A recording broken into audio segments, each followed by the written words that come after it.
remarkable offering you made to this country for a future that we only dreamt of.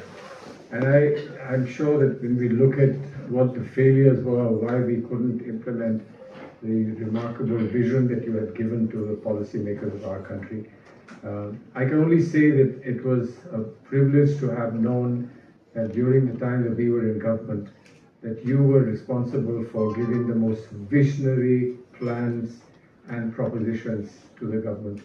And if ever there is someone who understands and wishes to emphasize what a true, good, modern liberal government is, the description of the government and its commitment would inevitably lead to the roots that you gave that government. But it is unfortunate that good governance and good politics don't always go hand in hand. And we may have failed in good politics. We didn't, I hope, fail in good governance. But the very structure has been described by Abu Salih Sharif Sahib, the complexity of our country and the complexity of the federal structure, which doesn't always get reflected in some of the visionary statements that we encounter from visionaries like you, is that the federal structure distorts and disrupts the vision that you provide as a unitary vision.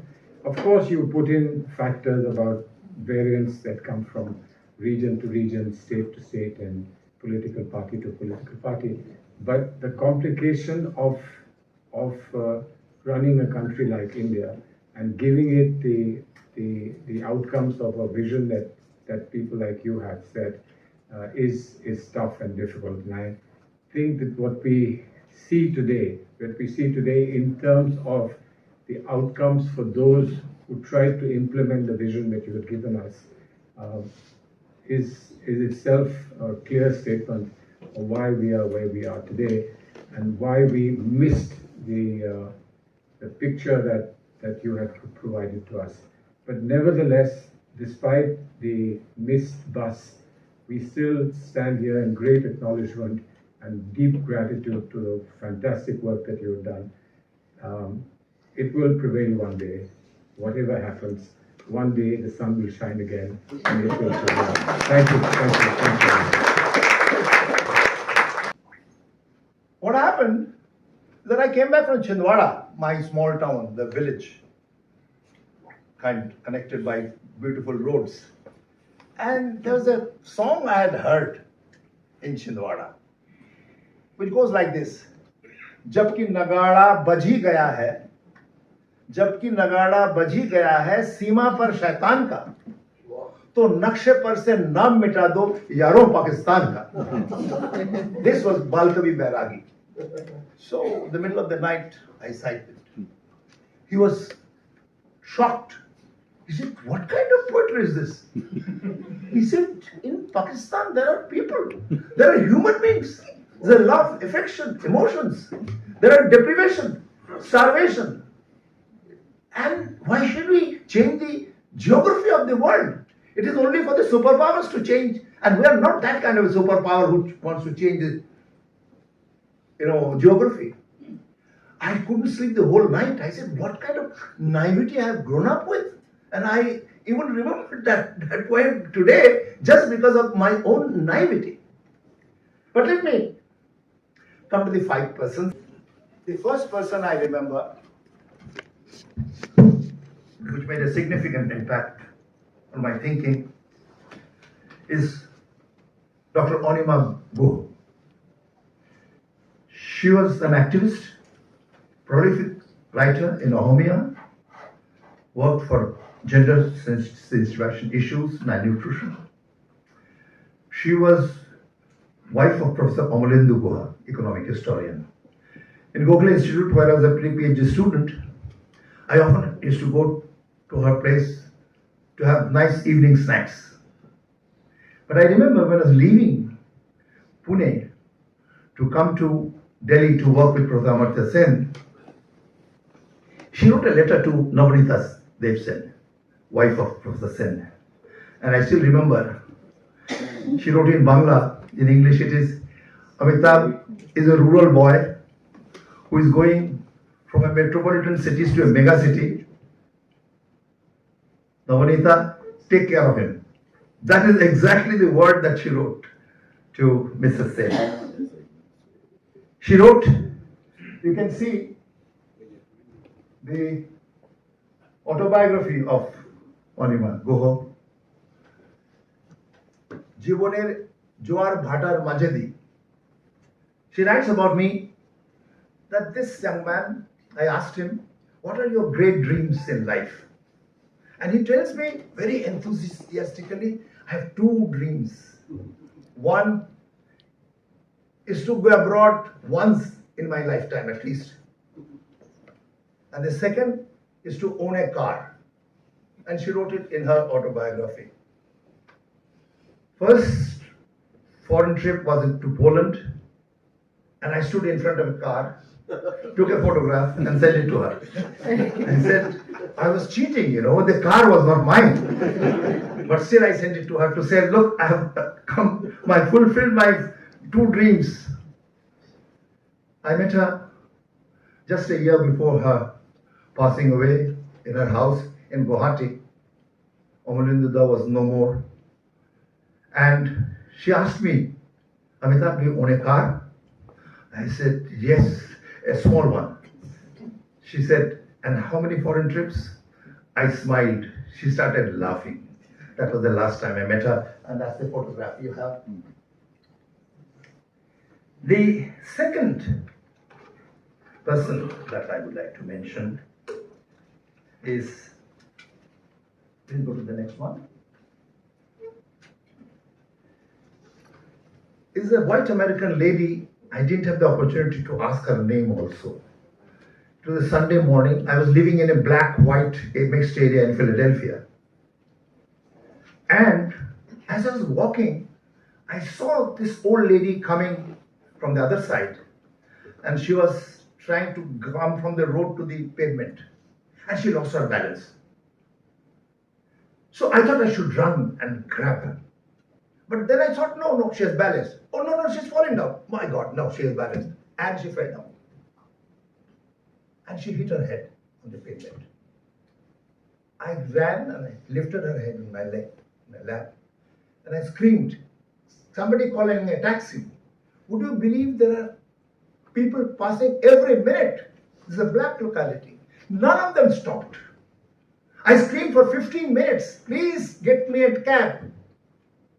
I lived in an area where not many whites were there because it was cheaper for a student. This lady was white. Pardon me? In Philadelphia. This lady was white?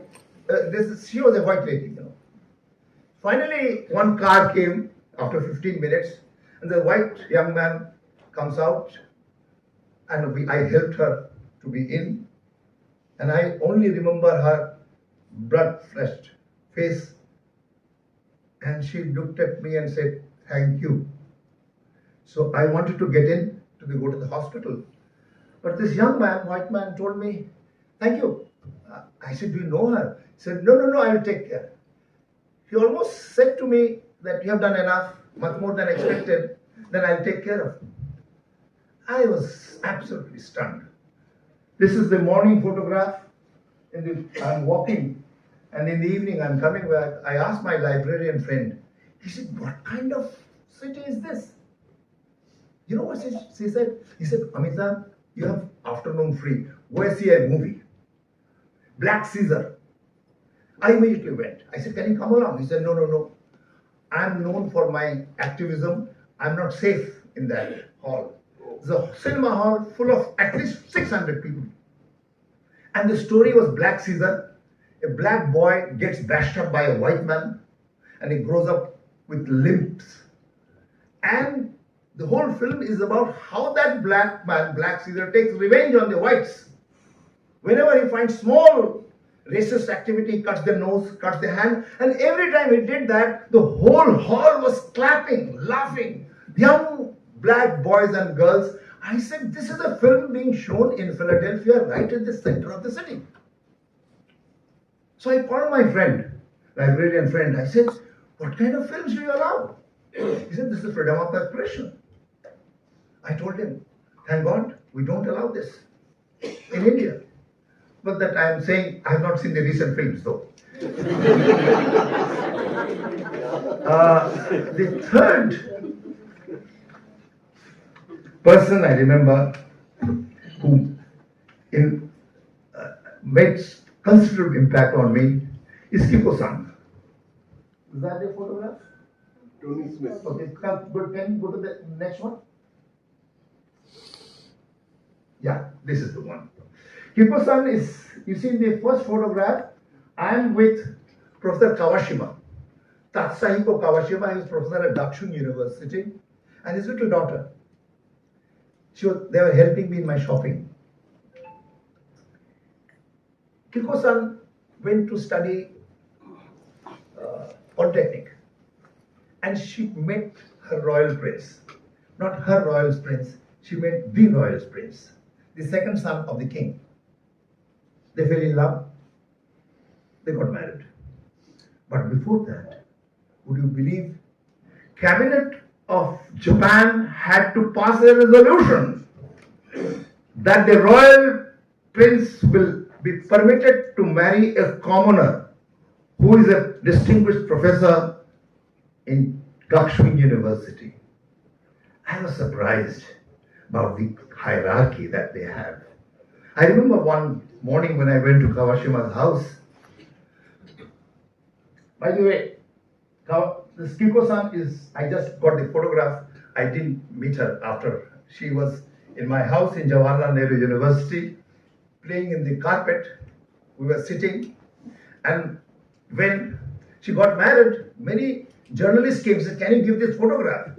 I said, "The country where cabinet has to pass this, I think this photograph will not be acceptable. She's playing on the ground and I'm sitting with my shoes on, so that will be disturbed." I said, "I'm not going to give this photograph to anyone." So this is her, and this is Professor Kawashima. I just Googled and found out he's no more. But I remember I went to Kawashima's house for dinner and I said, "Look, something happened which is very disturbing." I said, "I got into a multi-vehicle bus.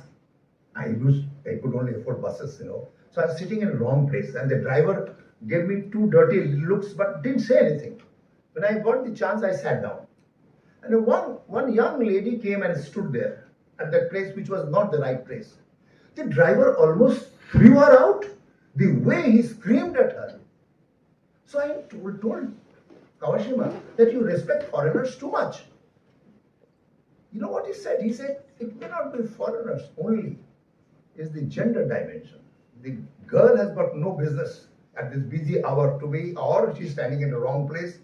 I don't think he was perhaps 100% right, but if a social scientist professor could think that gender could be a factor, that tells a lot about the Japanese society. We go back.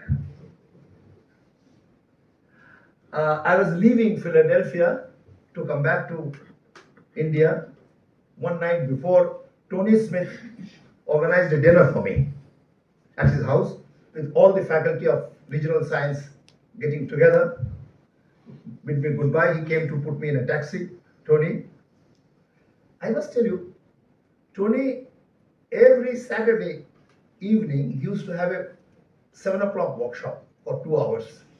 And 15 to 20 mathematical economists would come, and I dared to sit in. Believe me, for 5-6 days, I didn't even understand anything. My level of mathematics was much lower than that, and I'm not being modest at all. But finally, after 10 meetings, I said, "Can I make a presentation?"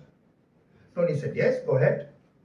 So I made a presentation of a paper which I had sent to Econometrica, and it promptly come back saying, "There are many things which are wrong. You have to revise A, B, C, D, E." So I thought, we'll see. So I presented it. Tony was listening to me.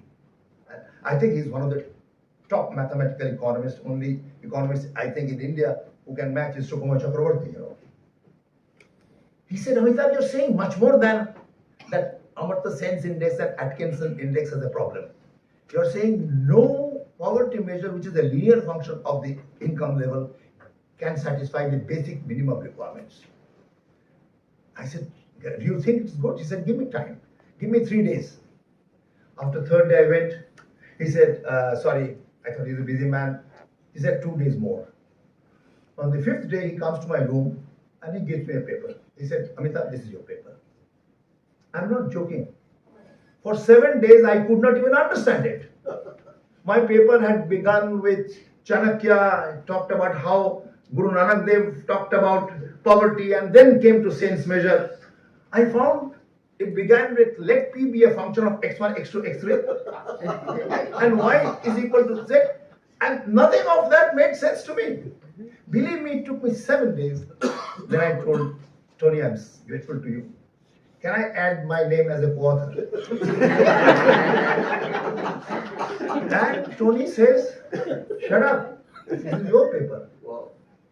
I said, Tony, I didn't write a single sentence in this. He said, the idea is yours. I have generalized it. I have written in a different language. And this paper, I must tell you, The AI guy. this is International Economic Journal, yes. And this has been published 3-4 times. And it's basically because of Tony's contribution. Selected works of the last 2 centuries on poverty measurement. It starts with Ricardo. It has 5 papers of Amartya Sen. It has mine and Tony's paper also in that. Sorry, I'm taking time. Can I take the final one incident? Yeah. I'm sorry, you are very hungry. Me too. This is Leszek Balcerowicz. I don't know, Sachi, whether you are here. Leszek, the day he submitted his PhD thesis, in Schola Planovania, this is the Institute of Oscar Lange, mathematical economist who talked about father of planning.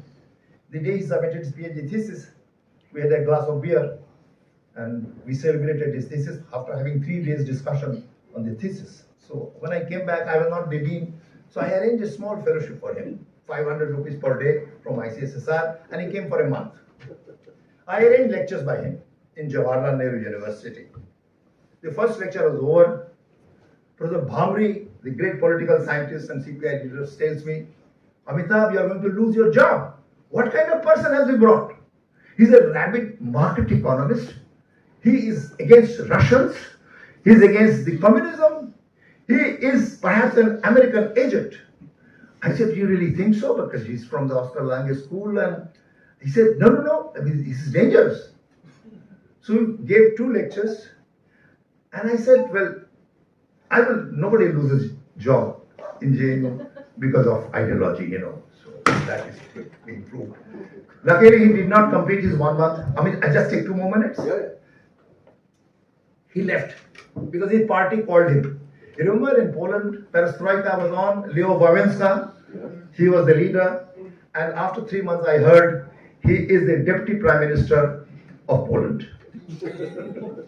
This is Leszek Balcerowicz, Deputy Prime Minister of Poland. I never got the chance to meet him. I was in Paris, he was visiting, so obviously it is very difficult to reach him. But once I talked to him on telephone, he said, Amitabh, all this nonsense about Kantorowicz model, Oscar Lange's model of convergence in planning is useless. You know what is planning? He tells me, planning means making compromises with vested interest. That is the definition of planning. Well, whenever I tell these stories to my friends and colleagues in JNU or outside, they said one model can be generated that any foreigner who comes in touch with you makes big in his life and career. Then I asked him, is there any Indian counterpart of that model? He said, yes, there is an Indian counterpart. In Jawaharlal Nehru University, in the Center for the Study of Regional Development, Sachi, you will confirm, whosoever sits next to my room ends up becoming a director or a vice chancellor or UGC chairman. So, he told me this thesis and I examined with my limited sample. And it is valid, and it is a very high standard error, but who bothers about that? So I took it seriously. For 1 month, I left my room I started sitting in the next room. Something can happen. Something can happen. But it didn't, you know. It didn't happen because my understanding was basically flawed. Because the moment I sit in the next room, that room becomes mine. And that room becomes vacant. So I tried this changing of rooms. It didn't work. So I must tell you that this is happening even now, you know. After my retirement, I have changed at least 12 affiliations. Sometimes, as Shaban said, you said, I keep my resignation letter in my pocket. But sometimes Mohan will tell, I get kicked out also, you know. Our narrative in search of data, you know. That was the paper which created some problems. So nonetheless, despite my idiosyncrasies, despite all these, you know, I mentioned about my temperament, which Amir is familiar for the last 2 weeks. He has been, you know, bearing it. Still, I had so many friends and students turning up. I have really no regrets in my life. Thank you. I give a couple of references to Professor Kundu. He always says you shouldn't say that. The reason is, he is the person who is responsible for me to come over to Delhi in 1994. So I never knew him, but he was in an interview committee at NCA. I know the committee will have a couple of members, people vote, and later at some stage, few years, I knew that his vote was decisive. I somehow came to know it, he didn't tell me. And mind you, that is the platform which God gave me in a gift. And that gave me an opportunity of my past, my beginning, my schooling, my work, and then how I translated those experiences through my research at the NCAER, which is Applied Economic Research Institution. And that opportunity was created in a way by Professor Kundu. Okay. But now I don't have much to say about who Professor Kundu is and what is this book about. That you will come to know, and many people. But I want a kind of few statements which I want to make about his contribution to India's development story. I call him the champion of evidence-based policy research. Now, this is a loaded word coined by World Bank, by the way, not by Indian Planning Commission. Evidence-based policy making. And this was coined somewhere around early 90s. And I know for sure, by then, Professor Kundu was already churning numbers.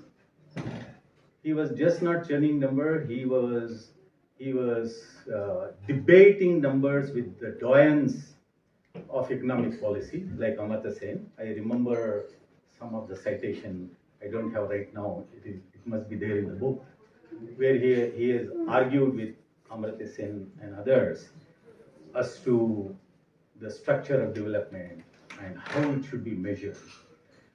And my learning from him is how to measure development. I used to be a survey person. I mean, NSS हो, census में survey करते हैं ना? So that's me.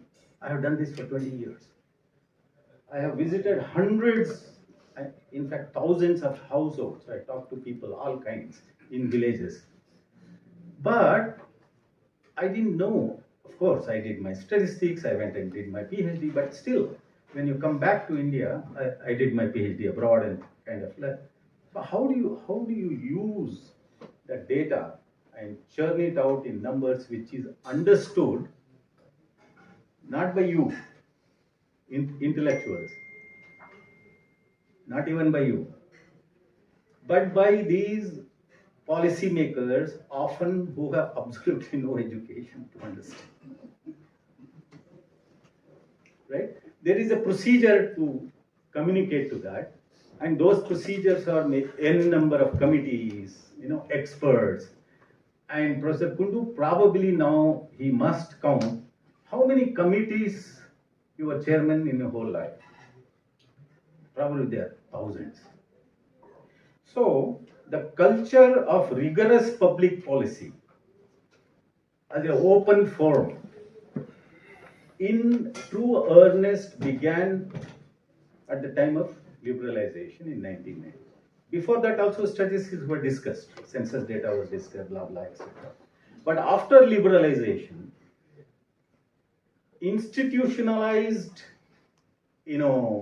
uh, efforts were made within the Indian policy structure to ensure that experts are brought in, they are debated. This room, I don't know, hundreds of seminars I might have attended and I myself would have given.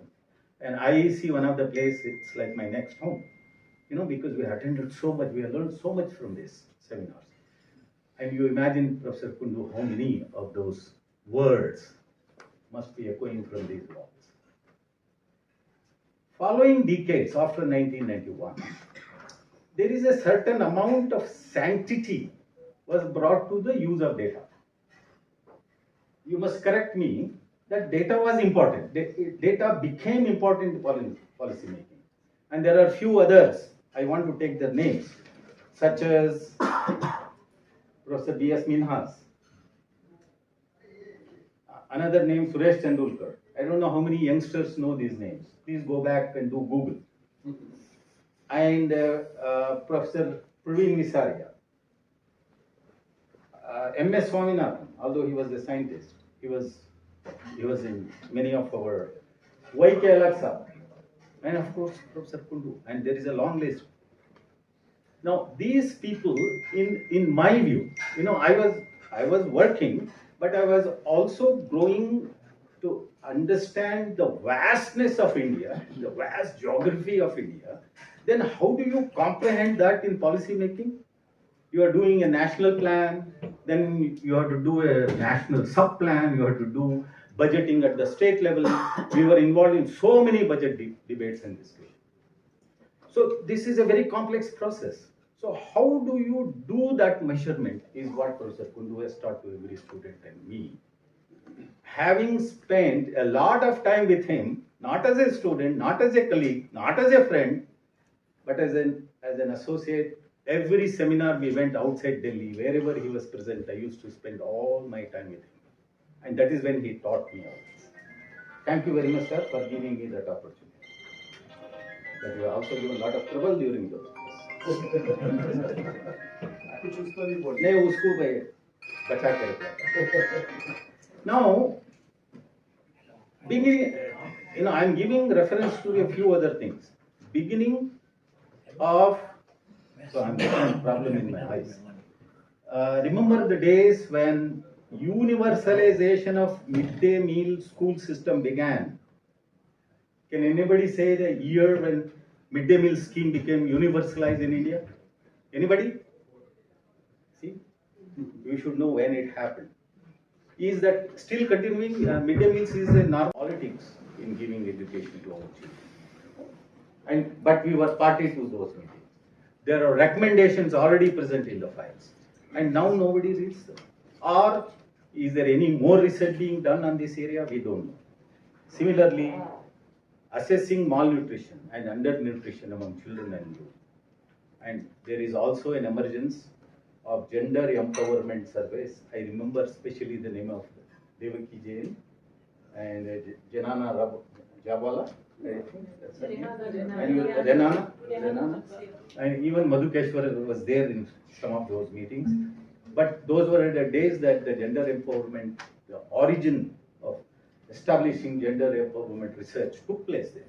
In fact, I have a book published, Ratna, unfortunately she passed away last month it seems.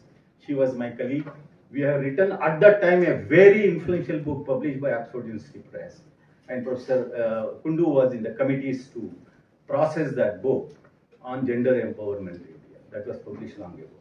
So the point which I'm making is that the growth of Professor Kundu, his contribution to the development literature is concurrent to, a tandem with the development of India. If you put a track of GDP growth rate or per capita GDP growth rate and Professor Kundu's contribution in it, you will see a very good correlation. Sir, you have also taught me two things which I learned from you.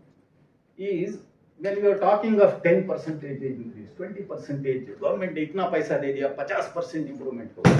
So this is what we generally talk. Newspaper people may be here and they write it. Government ने इतना काम कर दिया. But Professor Kundu will tell, अरे भैया, 10% growth from 20 to 30 is different from 10% growth from 60 to 70. I hope I am making a point. 10% growth headline in the newspaper, which is big, is not so big when you come at what base that development is taking place. Now, who will give these ideas to the policymaker?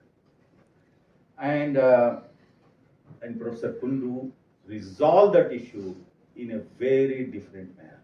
He is one of the founding persons of the theory of indexing.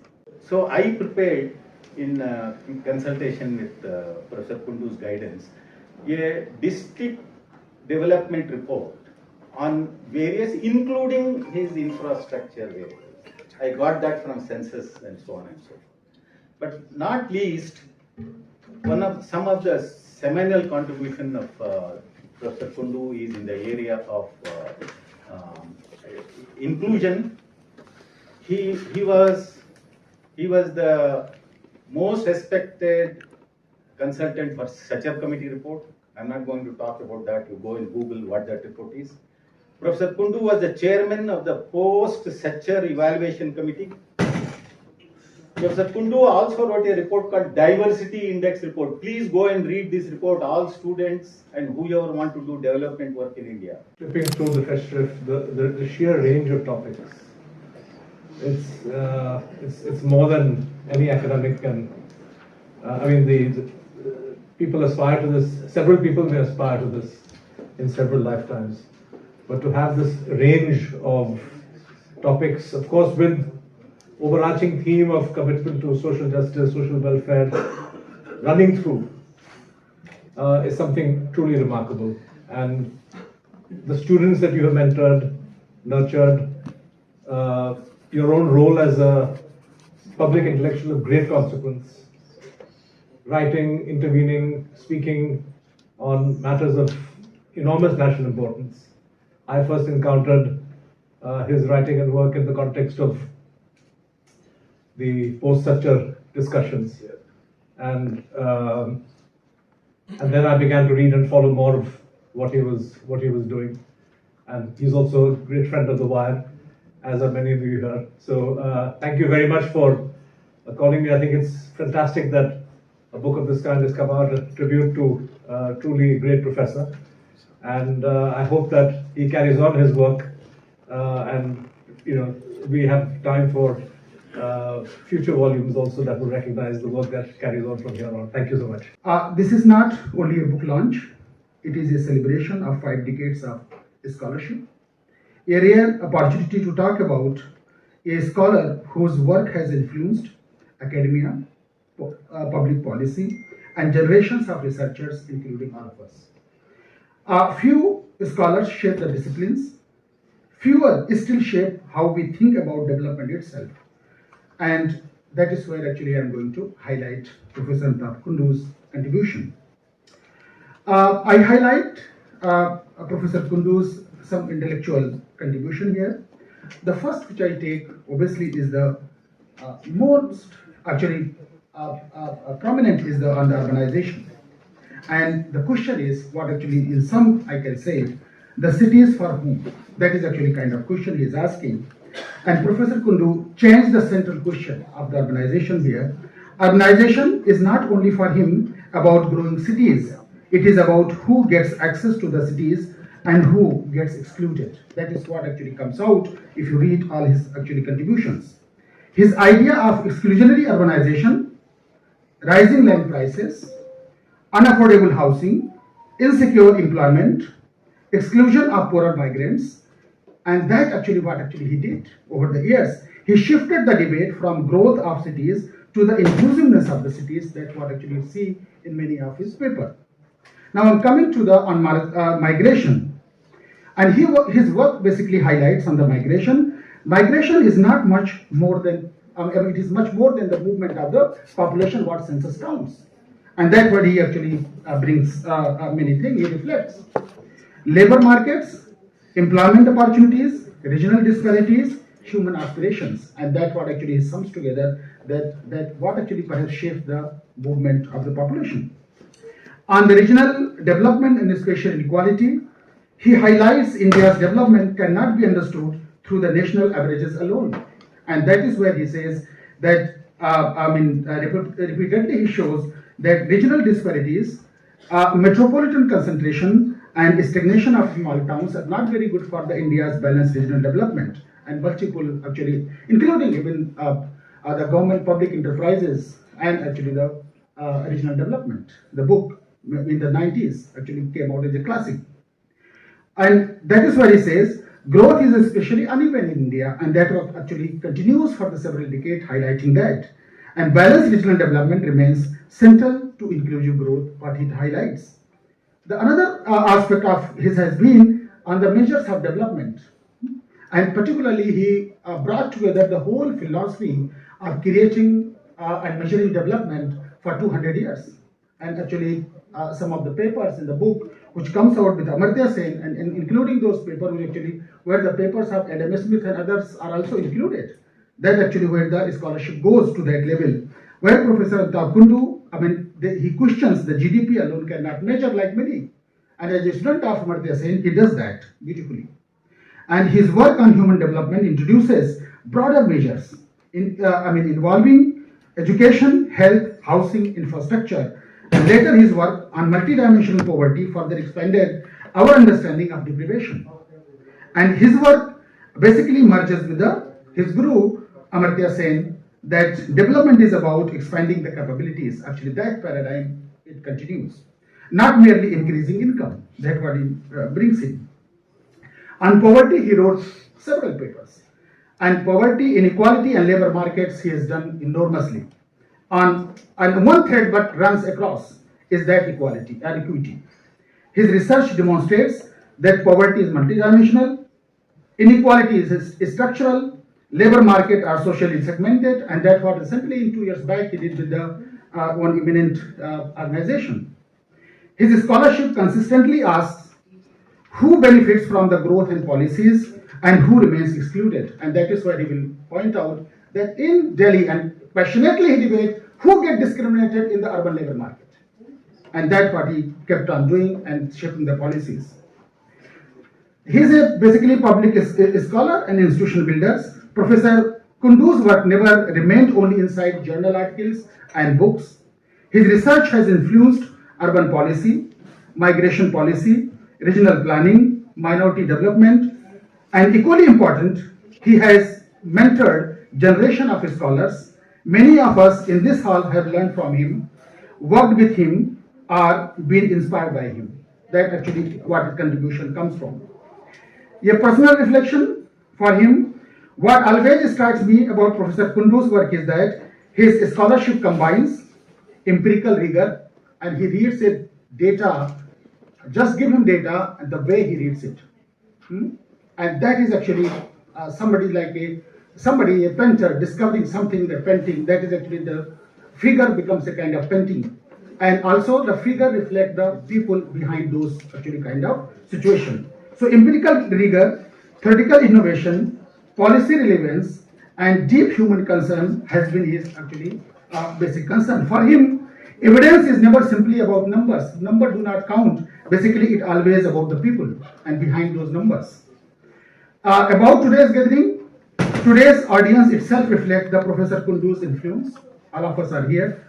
We have with us economists, geographers, demographers, urban planners, development scholars, journalists, policy makers, civil society leaders, and the diversity of this gathering basically mirrors the diversity of his scholarship also many ways.